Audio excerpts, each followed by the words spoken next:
Welcome back to the kitchen table. Today on the kitchen table, we're not at the kitchen table, we're at Duxford, the Imperial War Museum.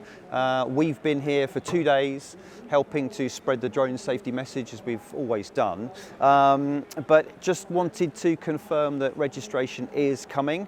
The registration site was meant to go live on the 1st of October, but there's been a delay because the Department for Transport is talking to some stakeholders, drone user groups, model aircraft user groups, and I think the idea is that the registration scheme becomes as cheap as it could possibly be and works as well as it can for all of us, which is good news. It's looking like it will go live in mid-October, the site. Obviously the law is still 31st of November, so it's definitely happening, just a bit of a delay. The good news is that my understanding is that the initial sort of consulted price of £16.50, it's not going to be that. It's going to be less than that, which is really good news. More details hopefully soon.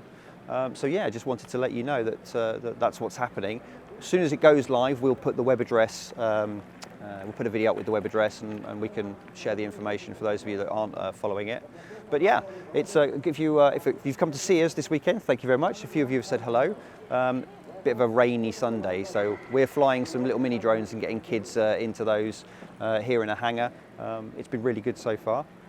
But yeah, quick update and hope to see some of you again soon. Until then, cheers.